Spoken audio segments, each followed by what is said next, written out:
우리 신약성서 304쪽에 있는 갈라디아서 2장 11절에서도 16절까지 말씀을 우리 같이 한 목소리로 읽겠습니다. 네, 우리 11절부터 같이 한번 읽을까요? 함께 읽습니다. 게바가 안디옥에 이르렀을 때에 책망받을 일이 있기로 내가 그를 대면하여 책망하였노라. 야고보에게서 온 어떤 이들이 이르기 전에 게바가 이방인과 함께 먹다가 그들이 오매 그가 할례자들을 두려워하여 떠나 물러가매 남은 유대인들도 그와 같이 외식함으로 바나바도 그들의 외식에 유혹되었느니라. 그러므로 나는 그들이 복음의 진리를 따라 바르게 행하지 아니함을 보고 모든 자 앞에서 게바에게 이르되 내가 유대인으로서 이방인을 따르고 유대인답게 살지 아니하면서 어찌하여 억지로 이방인을 유대인답게 살게 하려느냐 하였노라.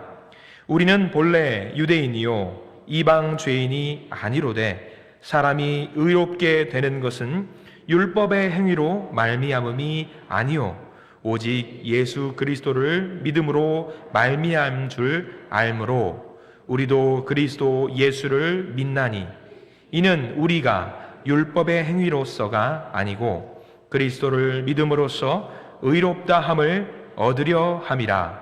율법의 행위로서는 의롭다 함을 얻을 육체가 없느니라. 아멘.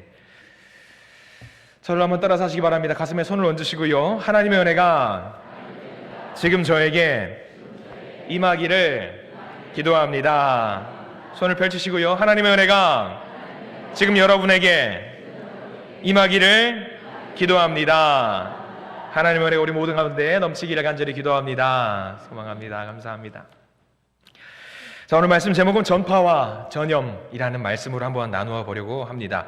남자분들은 제가 하는 이야기에 공감을 좀 하실 것 같습니다. 아주 옛날이긴 합니다. 저도 이제 기억에서 지금 지워질 것 같은데 예비군 훈련을 받았을 때 기억을 하시면 좋을 것 같은데요. TV에서도 그렇습니다. 예비군 훈련장에 가보신 분들은 그렇습니다. TV나 드라마에서도 보셔서 아시겠지만 어떤 분위기인지 아실 거예요. 요즘은 좀 달라졌다고 하는데 한결같이 변하지 않는 것들이 좀 있습니다. 장소와 시간을 구분하지 않고 남자분들이 군복만 입으면 어떤 자세에서도 잠을 잘 수가 있어요. 심지어서는 서서도 잠을 잘 수 있는 놀라운 능력이 생기고는 합니다. 이상합니다. 군복만 입으면 그래요. 이렇게 정장을 빼입거나 어떤 다른 복장을 할 때는 그런 일이 없는데 군복만 입으면은 어떤 자세든 잠을 잘 수가 있어요. 놀라운 능력이죠. 그리고 군복만 입으면 분명히 걸어가면 저기 화장실이 있음에도 불구하고 꼭 화장실에서 용변을 보지 않아요. 저만 그랬나요? 저만 그런 것 같아요. 전부 다 왜 남자분들 제 편을 좀 들어주십시오. 나무가 있으면은 거기서 용변을 보기도 하고 그냥 대충대충만 하는 경향들이 있습니다. 아주 점잖고 바른 생활을 추구하시는 분들도 군복만 입으면 이상하게 말이 좀 거칠어지는 경향들이 있습니다. 아마 여자분들은 그렇게 말씀하실 겁니다. 제 남편은 그러지 않을 겁니다. 아니요, 군복을 한번 입혀보십시오. 사람 이상하게 변합니다.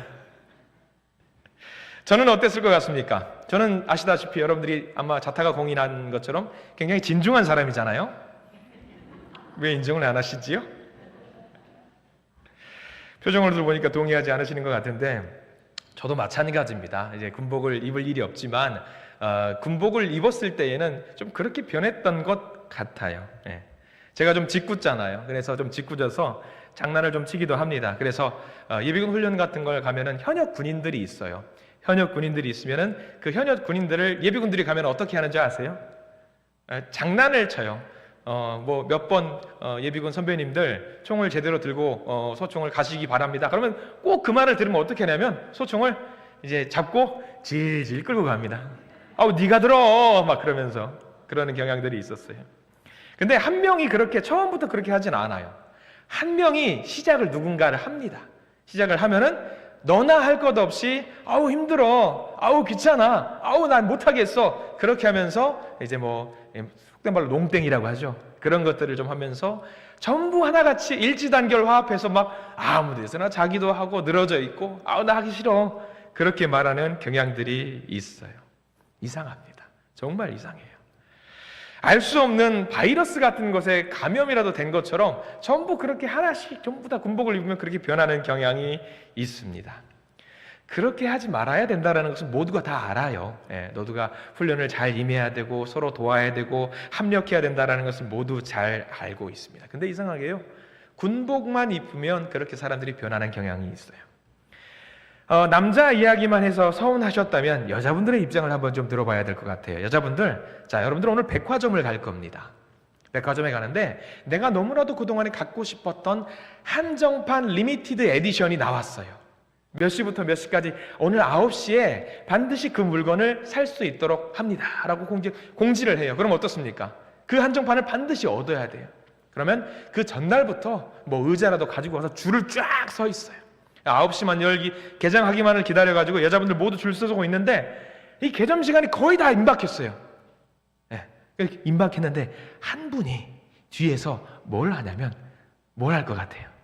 새치기를 하는 거예요. 개장 시간에 새치기를 하자마자 개장이 쫙 됐어요. 그럼 어떻게 될 것 같아요? 줄이 없어요. 그때부터는 내가 먼저 가서 내가 먼저 그걸 찜하면 그게 내 거가 되는 거예요. 새치기를 하네? 나도 새치기를 하지 않으면 내가 그동안 그토록 갖고 싶었던 물건을 갖지 못하게 되는 상황이 펼쳐질 것 같아요. 다 새치기를 하는 거예요. 아비규환입니다. 서로 난리가 나는 거예요. 누구라도 약속한 것처럼 한 명이 문제를 일으키면 그 문제는 모두에게 전염이 됩니다. 가만히 있으면 내가 바보가 되는 거예요. 그런 경우들이 우리 세상에 살면은 정말 많이 있어요.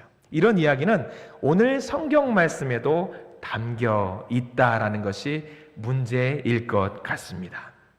자, 오늘 우리는요, 성경 말씀에서 안디옥이라는 곳으로 찾아가 보려고 합니다. 이 안디옥은요, 바울과 바나바를 이방인 선교를 위해서 파송을 했던 곳이고요, 선교 사역을 위한 본부에 해당하는 곳입니다. 여기서 베드로가 오늘 문제를 일으킵니다. 당시 상황을 보면은요, 예수님의 수제자였던 베드로는 교계의 가장 큰 거목이었고 인물이었습니다. 그리고 베드로와 비교할 수 있을, 우리 바울이 대단한 선교자가 아니었냐 이야기를 할 수가 있습니다만 이때만큼만 해도 바울은 그렇게 집중을 받지 못했던 사람입니다. 사도들을 중심으로 선교의 사역이 펼쳐졌어요.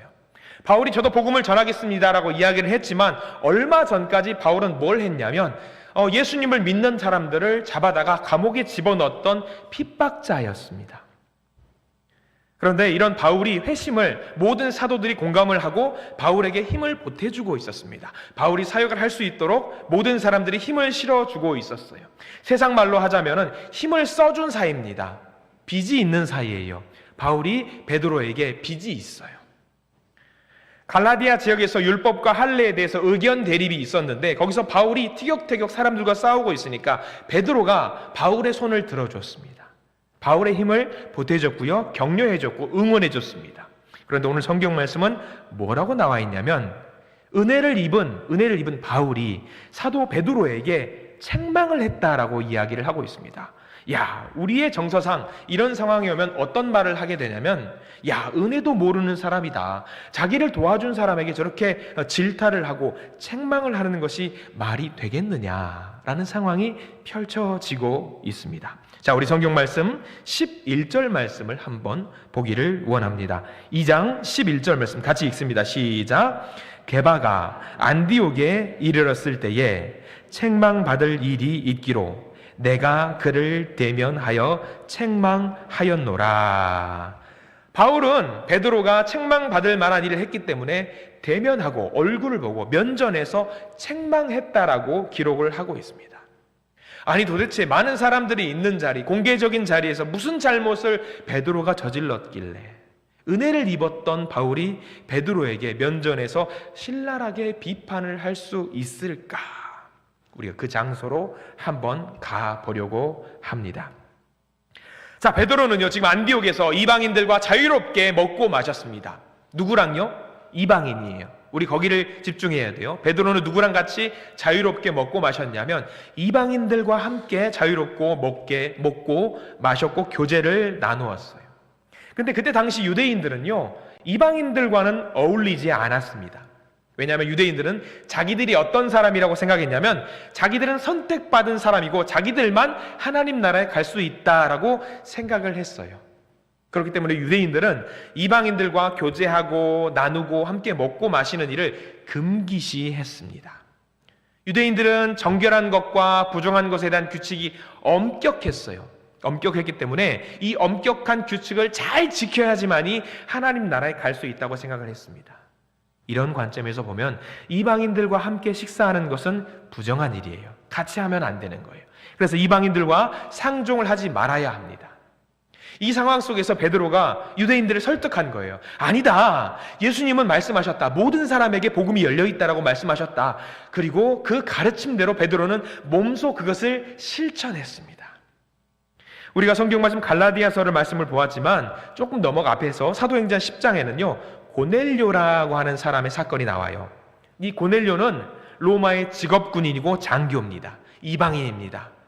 유대인의 입장에서는 이 고넬료에게 복음이 들어가면 절대로 안 됩니다. 그렇지만 하나님은 그들에게도 복음을 열어주셨고요. 베드로는 그들에게 파송을 받고 하나님의 명령을 받아서 고넬료 가정에 복음을 전했습니다. 그리고 얼마간 교제를 나누고 이제 돌아왔어요.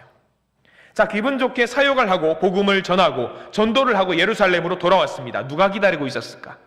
유대인들이 기다리고 있었습니다. 왜? 아이고 잘하셨습니다. 훌륭한 일을 하셨습니다. 복음을 잘 전하셨습니다. 아니에요. 추궁을 하는 거예요. 왜 이방인들에게 복음을 전합니까? 이방인들에게 복음을 전하면 안 됩니다. 예루살렘 공동체 사람들이 그렇게 말하는 거예요. 베드로는 당당하게 이야기를 합니다. 아니다. 예수님이 복음을 전하라고 했다. 이 복음은 모든 사람에게 열려있다. 모든 사람에게 복음을 전해야 된다라고 예수님이 말씀하셨고 그 가르침대로 우리는 살아야 된다. 담대하게 예루살렘 공동체에 있는 유대인들에게 이 이야기를 전했고 설득을 했습니다. 담대한 전도자였고요. 전파자, 담대한 사람이었습니다. 이 담대한 용감한 마음으로 이 설득을 했고요. 많은 사람들이 그것을 수긍을 했고, 그래, 이제 우리가 이방인들에게도 복음을 전해야 되는구나. 많은 사람들이 설득을 당했어요. 이 베드로의 담대함을, 이 당당함을, 이 용기를 저와 여러분들도 가져야 합니다. 담대하게, 당당하게, 부끄러움 없이 사역을 해야 되고요. 최선을 다해서 복음을 전해야 합니다. 근데 이 베드로가 이런 마음을 계속 가지고 있었으면 얼마나 좋았을까. 오늘 2장 11절에는 조금 달라진 베드로의 모습을 발견하게 됩니다. 멋지고 담대했던, 용감했던 베드로였는데 조금 이상한 모습을 취하는 겁니다. 베드로는 오늘 이방인들과 함께 자유롭게 먹고 마시면서 교제를 나누고 있었습니다. 12절 말씀을 볼까요? 12절 말씀부터 이제 문제가 발생을 합니다. 2장 12절 말씀 같이 한번 읽겠습니다. 야고보에게서 온 어떤 이들이 이르기 전에 게바가 이방인과 함께 먹다가 그들이 오매 그가 할례자들을 두려워하여 떠나 물러가매. 자, 여기 우리 야고보에게서 온 어떤 이들이 지금 베드로가 있는 안디옥에 왔다라고 성경에는 기록이 되어 있습니다. 자, 예루살렘 교회의 지도자들이 지금 베드로에게 온 거예요. 예루살렘 교회의 지도자들은 누구냐면 유대인 그리스도인들입니다. 유대인 그리스도인들. 12절에 특별하게 우리가 동그라미 표시를 해둬야 될 부분이 있는데 끝절에 보면은 그가 할례자들을 두려워했다라고 나와 있어요. 할례자들. 일부러 할례자들이라고 타이틀을 걸어둔 이유가 있습니다. 할례를 받았던 사람들은 무슨 생각을 하고 있냐면 유대인으로서 할례를 받지 못했던 사람들을 굉장히 멸시하고 천대하는 경향이 있었습니다. 그러니까 할례 받았던 유대인들은 할례 받지 않았던 이방인들을, 외국인들을 멸시하고 천대했다라고 이야기를 하고 있는 거죠. 자, 만약에 이런 상황에 베드로 어떻게 해야 될까요? 담대하게, 용감하게 그들을 설득해야 합니다. 이방인들과 밥을 먹는 게 뭐가 문제냐? 이방인들과 같이 교제를 나누는 게 뭐가 문제냐? 예수님이 우리더러 이렇게 하라고 알려주지 않으셨느냐? 그런데 오늘 12절 말씀은 조금 달라요. 베드로가 한결같이 그렇게 행동을 하지 않고 12절 제일 끝절에 뭐라고 나와 있냐면 할례자들을 두려워하여 떠나 물러가매 라고 나와 있습니다. 이상하네. 베드로가 왜 갑자기 그 자리에서 몰래 조용히 도망을 가지? 이게 무슨 행동이지? 왜 두려워하지? 밥 먹다 말고 같이 식사 교제를 나누다 말고 도망간 거예요. 조용히 그 자리를 뜬 겁니다. 왜 그랬을까요? 도대체 왜 베드로는 용감하게 그들을 맞이하지 못했을까요? 유대인들이 이방인들과 식사하고 교제하는 것을 두고 험담하고 욕하고 비난할까 봐 베드로가 몰래 그 자리를 조용히 떴던 거예요. 유대인들과 부딪히며 싸우는 것이 귀찮기도 하고 매우 싫었던 거예요. 그리고 방문했던 지도자들이 예루살렘으로 나중에 돌아가서 거봐, 베드로 여전히 이방인들과 희희낙낙하면서 교제하면서 친하게 지내고 있어, 우리의 율법을 지키지 않고 있어 라고 비난하는 것을 두려워했던 것입니다. 마치 베드로는 생각했습니다. 자기 명성에 오점을 남기는 거라고 생각을 했던 것 같습니다. 그래서 베드로도 그렇게 생각했을 것 같아요. 에이, 불편한 상황이네. 에휴, 그래, 우리가 이게 무서워서 피하는 게 아니야, 더러워서 피하는 거야 하면서 잠시 그 자리를 떠났던 것입니다. 자, 여러분들이 보시기에 베드로의 행동 어떤 것 같습니까? 아주 큰 실수입니다. 잘못한 겁니다. 성경을 이런 베드로의 행동을 두고 13절 말씀에 뭐라고 나와 있냐면 이런 말씀을 쓰고 있습니다. 13절 우리 같이 한번 읽겠습니다. 시작. 남은 유대인들도 그와 같이 외식함으로 바나바도 그들의 외식에 유혹되었느니라. 자, 거기 외식이라는 단어에 표시를 좀 해두시면 좋을 것 같습니다. 남은 유대인들도 그와 같이 외식했다. 외식했다라고 나와 있어요. 외식했다. 바울의 이런 행동을 두고 성경 말씀은 외식, 그러니까 위선적으로 행동했다라는 거예요. 예수님을 믿는 자답지 않게 위선적으로 행동을 했다라고 성경은 기록을 하고 있습니다. 다른 사람을 의식하는 건 나쁜 거 아닙니다. 다른 사람을 배려하고 높여주고 그 사람을 걱정해 주는 거, 염려해 주는 것은 좋은 일입니다. 그런데 베드로가 했던 그런 것은 배려가 아니에요. 위선적인 행동이었습니다. 예수님을 바라보면서 하나님의 눈치를 보는 것이 아니라 사람들의 시선을 더 관심을 가진, 사람들의 시선에 더 신경을 쓴 행동이었습니다. 여러분들 TV 드라마나 어떤 TV 드라마 같은 거 보면은 사랑하는 사람에게 청혼을 했어요. 청혼을 했습니다. 청혼을 허락을 받았습니다. 그러면 그 남자가 너무 좋아서 어때요? 세상을 다 가진 것처럼 막 뛰놀면서 사람들 앞에서, 모르는 사람들에서 옆 사람 붙들고 저 이제 결혼해요. 저 이제 결혼할 수 있어요. 부끄러운 거 없어요. 왜? 너무 좋으니까. 너무 행복하니까. 가식적인 행동할 필요 없어요. 저 지금 결혼합니다. 승낙 받았어요. 하면서 너무 좋아할 수 있는 거예요. 예수님을 믿었을 때 만약에 예수님으로 말미암아서 여러분들에게 너는 구원을 받았다, 너는 천국 갈 거야 라는 말을 들으면 여러분 어떠실 것 같으세요? 아, 저 천국 간대요 이러실 것 같아요? 아니죠. 세상에 어떤 것보다 나에게 이런 기쁨을 줄 수가 없어요. 너무 기뻐가지고 뛸 듯이 저 구원 받았어요, 저 천국 갈 수 있어요, 이렇게 뛰놀 겁니다. 그럴 거예요. 그런데 그게 부끄러워가지고, 사람들의 시선이 부끄러워가지고 뛰놀면은 우리 속된 말로 쪽팔려서 아, 저 천국 간대요, 이런 사람 한 명도 없을 겁니다. 베드로가 그랬습니다. 그동안 했던 대로 하면 됩니다. 저 구원 받았습니다. 담대하게 구원을 받을 수 있습니다. 이방인 여러분들도, 외국인 여러분들도 예수님을 믿으면 구원 받을 수 있습니다. 우리 함께 교제해요. 당당하게 하면 되는 겁니다. 그런데 베드로가 이 자리에서 욕먹을 것 같으니까, 비난받을 것 같으니까 몰래 그 자리를 떴던 겁니다. 이렇게 되면 하나님의 눈치를 보는 것이 아니라 사람의 눈치를 보게 되는 상황이 발생을 하는 거예요. 바른 믿음의 모습이 아닌 겁니다. 이럴 거면 하나님을 믿을 필요가 없지요. 사람을 믿으면 되지요.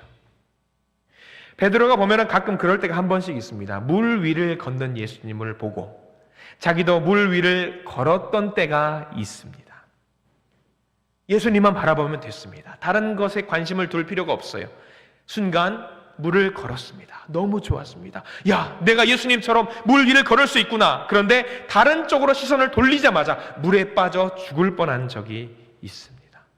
베드로가 살다 보면 이럴 때가 한 번씩 있어요. 자, 여러분, 저와 여러분들은 당당하게 하나님 앞에서 우리의 믿음을 드러내시기를 부탁을 드립니다. 자유를 주신 그분에게 위선적으로 가식적으로 서지 마시고 하나님 앞에 당당하게 바르게 서실 수 있는 저와 여러분들이 되시기를 간절히 부탁을 드립니다. 사실 우리 성경 말씀에 이런 가식적인 문제, 위선적인 문제는 어찌 보면 큰 문제가 아닙니다. 더 큰 문제가 있어요. 13절 말씀 다시 한번 우리 한번 천천히 읽어볼까요? 13절 읽습니다.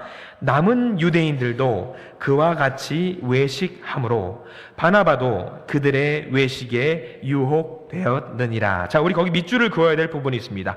바나바도 그들의 외식에 유혹되었느니라 라고 성경 말씀은 기록을 하고 있어요. 이게 더 큰 문제입니다. 왜 이게 더 큰 문제일까요? 자, 베드로가 교제를 나누고 있는 그 자리, 슬그머니 자리를 뺍니다. 뒤로 물러섭니다. 그리고 문이 있었을까요? 문을 열고 나갑니다. 피합니다. 그러니까 무슨 상황이 생겼어요? 베드로가 뒤로 물러서니까 같이 먹었던 유대인들, 같이 교제를 나눴던 크리스천 모두가 베드로를 따라서 그 자리를 몰래 피하게 되는 상황이 발생했습니다. 심지어 누구도 그 유혹을 받았다고 나와 있냐면 바나바도 그 유혹을 받고 그 자리를 피했다라고 성경 말씀에는 기록이 되어 있습니다. 자, 베드로는 대단한 사람이에요. 이때 당시 초대교회를 대표하는 사람 중에 한 명이지요. 놀라운 사람이고 기적을 펼쳤던 사람이고 교회를 대표하는 사람. 그런데 이 사람이 위선적인 행동을 함으로 말미암아서 그 주변에 있던 많은 사람들이 어떻게 됐냐면 위선적인 그 병에 걸려버린 거예요. 전염병에 빠지게 돼버린 거죠. 순간적으로 누가 약속이나 한 거 아닌데 동시다발적으로 위선의 옷과 가식의 옷과 죄의 옷 그 안으로 모두 숨어버렸습니다. 이게 전염의 문제입니다. 우리나라 사람들은요, 흡연하신 분들이 많이 계십니다. 담배를 하시는데 흡연을 하시고 흡연을 끝나고 나면 이 꽁초를 어떻게 버려야 되는지 다 알아요. 이거를 잘 정리해서 어디에 버려야 됩니까, 여러분들? 어디에 버려야 돼요? 당연히 다들 흡연을 하시나 봐요. 휴지통에 버리는 거 다들 잘 하시는 거 보니까. 이걸 휴지통에 버려야 되는 게 우리 일반적인 상식입니다. 자, 친구들과 3-4 모여서 식사를 하고 식당 앞에서 흡연을 해요. 흡연을 하고 꽁초를 쓰레기통에 버려야 되는 거 모두 아는데 한 명이 바로 옆에 휴지통이 있음에도 불구하고 버릴까 말까 고민하다고 한 명이 그거를 노상에다 버렸어요. 같이 먹었던 한 3-4 모였던 그 한 3-4명의 친구들이 그 모습을 보고 어떻게 했을 것 같아요? 누구도 다 약속을 한 것처럼 휴지통에 버리지 않고 다 하나같이 바닥에다 버리는 일, 아마 여러분들 주변에서 그런 일들을 많이 보셨을 겁니다. 옳지 못한 행동인 것을 알면서 그렇게 해요. 자, 그것을 단속하는 사람, 단속반원이 그것을 보고 다 잡았어요. 그 4명을 다 잡고 나서 3명은 몰래 도망갑니다. 1명만 잡고 나서 당신에게 벌금을 부과하겠습니다 했더니 그 사람이 뭐라고 말을 하냐면 왜 나만 갖고 그러느냐, 다 같이 버리지 않았느냐. 이 사람은 지금 자기가 뭘 잘못하고 있는지 모르는 거예요. 자기가 잘못했던 것에서 응분의 대가를 치러야 되는데 다른 사람들도 잘못했으니 나는 그냥 넘어가게 해달라고 이야기를 하고 있습니다. 전염입니다. 교회에도 그런 일들이 많이 있습니다. 우리가 그런 이야기들 많이 들어요. 내가 아는 목사님 그렇게 행동하던데 뭘. 아니, 누구 장로님, 누구 권사님, 누구 집사님, 모든 성도들이 아유 교회 다니는 사람들 다 그렇던데 뭘. 참으로 안타까운 말이에요. 모두가 악성 바이러스 같은 거에 전염이 되어버린 것 같습니다. 가장 강력한 면역 체계를 가지고 죄를 멀리해야 되는 우리임에도 불구하고 전염이 되어버렸을 때가 너무나도 많이 있습니다. 문제는 뭐냐면 혼자만 전염되고 혼자 회개하고 깨달으면 되는데 그 전염이 나를 중심으로 막 퍼지게 되는 거예요. 내가 의도하지 않았지만 막 퍼지게 됩니다. 지금 베드로가 지금 그렇게 된 거예요. 지도자예요. 리더예요. 전염성이 강합니다. 주변에서 그렇게 한다면 너도 나도 묻어가려고 할 가능성이 굉장히 높아요. 그래서 바울은 지금 은혜를 입었음에도 불구하고 이 일이 더 커지면 교회적으로 문제가 될 것 같아서 공개적으로 베드로를 지적하는 겁니다. 이 확산을 막으려고 했던 거죠. 사람들이 모두 죄라고 하는, 위선이라고 하는 옷이나 가면, 모자를 하나씩 다 걸치고 있어요. 다들 그렇게 하나씩 걸치고 있으니까 어떻습니까? 다 그럴싸해 보여. 죄가 없는 것처럼 보여요. 내가 이상하면 안 되니까 나도 그 죄의 옷을 찾게 됩니다. 위선의 옷을 찾게 돼. 범죄의 옷을 하나씩 다 걸치고 있는 거예요. 처음에 말씀드렸던 그 예비군 훈련과 똑같습니다. 잘못인 거 알지만 그렇게 하지 않아요. 가식으로, 위선으로, 죄의 모습이 정상인 것처럼 다 취하게 되는 거예요. 왜? 다 그렇게 행동하니까. 모두 다 그렇게 행동하니까. 나도 그렇게 해야 될 것 같은 거예요. 나도 그렇게 안 하면 내가 이상한 사람이 될 것 같은 거예요. 그렇게 죄라는 옷을 입고 평범한 한 사람으로 그 공동체 안에 자연스럽게 숨습니다. 그리고 주변을 다 둘러보니까 모두 다 그 죄라는 옷을 다 입고 있어요. 아, 나도 이상하지 않구나. 겉으로는 우리가 그럴싸해 보입니다. 겉으로 보면은 뭐 완벽해 보여요. 모두 똑같은 사람들이니까. 정결한 사람들만 있는 것처럼 보여요. 그런데 그 정결한 사람들이 있는 것 가운데 한 사람이 보이지 않습니다. 누가 보이지 않냐면 예수가 보이지 않습니다. 예수님께서 용서해 주실 그 사람을 찾고 있어요. 용서해 주고 싶어요. 예수님이 가서 안아주고 싶어요. 만져주고 싶어요. 그런데 모두 다 그렇게 거짓의 옷을 입고 있으니까, 정결한 것처럼 보이니까, 그런 척 보이니까, 그런 옷을 입고 있으니까 예수님이 말씀하십니다. 뭐라고 말씀하시냐면 굳이 내가 여기 없어도 되겠네. 모두 다 정결한 것처럼 보이네. 나는 여기 없어도 되겠네. 라고 말씀을 하시는 거예요. 정말 거룩해야 되는데, 위선적이지 않고 가식적이지 않고 거룩해야 되는데, 정결해야 되는데 정결한 척, 거룩한 척한 그럴 때가 너무 많이 있는 거예요. 세상 사람들은 교회를 두고 비난할 때 그렇게 말합니다. 위선적이라고, 가식적이라고, 집단 이기주의를 갖고 있다고. 이것을 꼽습니다. 우리의 그릇된 행동과 잘못된 판단은 전염성이 매우 강합니다. 저를 포함해서요, 우리 모두는요, 우리 스스로를 정확하게 진단하시기를 간절히 부탁을 드립니다. 진단을 빨리 하시고 신속하게 예수님을 찾으시고 고침 받으시기를 부탁을 드립니다. 베드로가 오늘 했던 큰 실수는 위선적인 것도 물론이겠습니다만 더 큰 것은 그것을 전염시켰다라는 것이 문제입니다. 우리는 한 걸음 더 나아가야 될 것 같습니다. 바울이 공개적으로 베드로를 그렇게 질책을 했고 책망한 이유를 알아야 됩니다. 복음의 진리를 가리고 있는 죄의 옷과 위선의 옷과 가면을 벗으시기 바랍니다. 외식하는 것도 죄입니다. 위선적으로 행동하는 것도 죄입니다. 그러나 그것을 전염시키는 것은 더 큰 죄입니다. 주변의 사람들을 위선자, 죄의 사람으로 만들어 버릴 수 있기 때문입니다. 차라리 하나님 앞에서 그 더러운 옷을 벗어버린 채, 벌거벗은 채로 서 있으십시오. 그러면 예수님께서 우리를 찾으시고 우리에게 정결의 옷을 입혀 주실 것입니다. 그런 정결의 옷을 입고 있는 분이 계시면은 이상하다고 여기지 마시고 그를 존중하시고 응원해 주시기를 부탁을 드립니다. 그런 정결의 옷을 입고 있는 사람을 두고 아유 또 잘난 척하네, 아유 오버한다, 그런 행동하지 마십시오. 오히려 더 격려해 주시고 응원해 주실 수 있는 저와 여러분들이 되시기를 간절히 부탁을 드립니다. 대략 제가 한 7년쯤 전에 있었던 일이 있습니다. 서울에서 사역을 할 때에 퇴근을 하고 집으로 가는 운전하는 길이었습니다. 그 길이 가는데 편도 한 5차로 길, 굉장히 큰 길이었어요. 남부순환도로라고 쭉 가고 있는데 제한 속도가 거기는 굉장히 차로가 넓지만 60km가 제한 속도였어요. 60km로 정속을 유지하면서 갑니다. 여러분들 다들 도로에서 정속을 다들 유지하고 가실 줄 믿습니다. 저는 60km를 한참 가고 있었는데 뒤에서 어떤 사람이 계속 빵 하면서 따라오는 거예요. 그래서 이게 고속도로가 아닌데 왜 그러지? 근데 뭐 문을 안 닫았나? 뒷문이 열렸나? 막 이런 생각을 하면서 한참 한 1km 가까이를 쟤들이 빵 하면서 가는 거예요. 분명히 옆에 있는 차로에 다 뚫려 있었어요. 추월해서 가면 돼요. 근데 그 사람이 계속 상한도 빠빠빠짝빠짝 하면서 빨리 가라고 막 빵 하는 거예요. 가다가 신호가 걸렸어요. 저도 속으로 좀 화가 났습니다. 차가 멈췄어요. 그 차도 제 뒤에 멈춰 있어요. 주변에 차가 없었어요. 제가 어떻게 했을 것 같아요? 내렸어요. 문을 열고 딱 내리고 저벅저벅 가가지고 똑똑똑 내리시라고.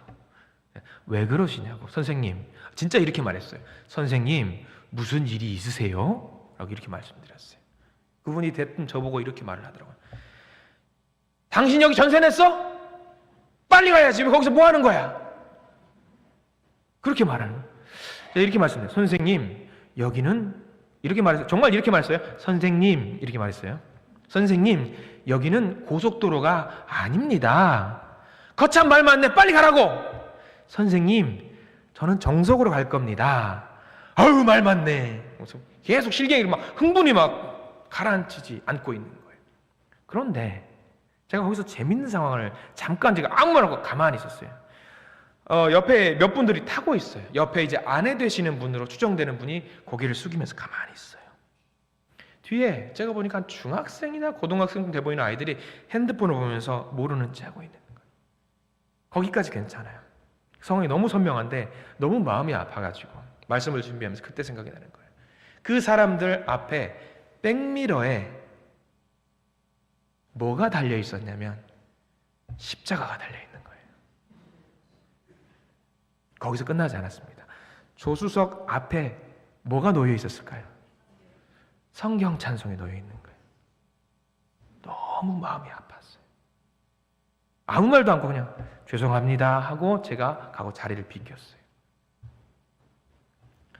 십자가를 달고 다니는 차라. 그리고 주일날 오후 늦게 성경책이 있던 차라. 그리고 나이 지긋하신 분 운전하셨고 옆에 제가 봤을 때는 우리 교회 권사님 좀 나이 좀 돼 보이는 분이 조수석에 앉아 있다라. 그리고 고등학생 좀 돼 보이는 아이들이 있다라.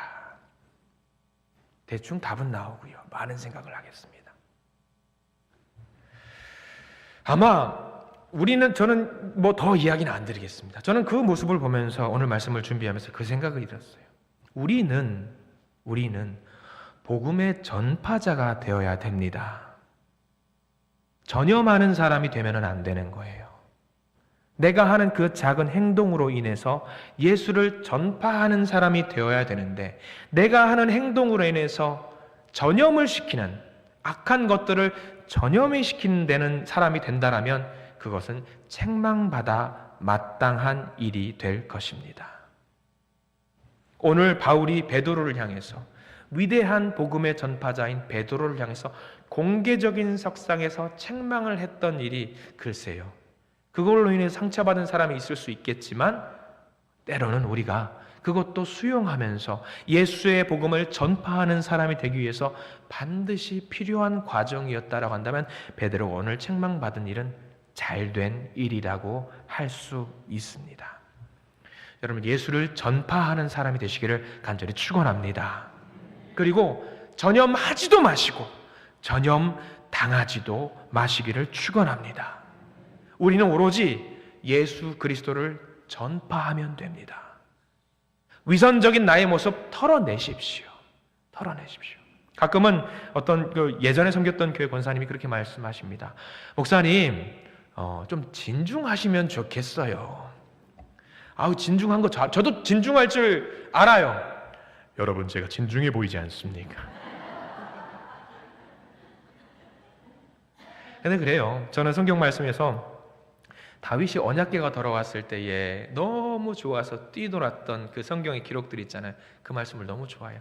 우리 예수님 앞에서 목소리 깔고 목에다가 깁스 하나 걸치고 있을 필요가 뭐가 있어요? 우리 주님 앞에서 너무 좋잖아요. 행복하잖아요. 우리 교회 안에 계시면 다들 행복하고 좋잖아요. 예, 저만 좋은 것 같아요. 이렇게 좋을 때 얼마나 행복합니까? 주님 앞에서 우리가 위선적일 필요가 뭐가 있습니까? 가식을 갖고 있을 필요가 있어요. 뭐가 있어요? 다 내려놓으셔요. 그냥 우리가 좋고 행복하고 즐겁게 예수 안에서 믿음의 공동체를 만들어가는 이 아름다운 모습을 그저 이대로 올려드리면 되는 거예요. 그리고 이런 모습을 갖고 있으면 나도 같이 너와 함께 손 붙들고 뛰놀고 싶다, 찬양하고 싶다, 얼싸안고 같이 웃으시면 되는 거예요. 그런 우리 한신교회가 되기를 간절히 소망합니다. 위선적인 거 모두 내려놓으시고 예수만 전파할 수 있는, 예수의 향기만 전할 수 있는 저와 여러분들 되시기를 간절히 축원합니다. 기도하겠습니다.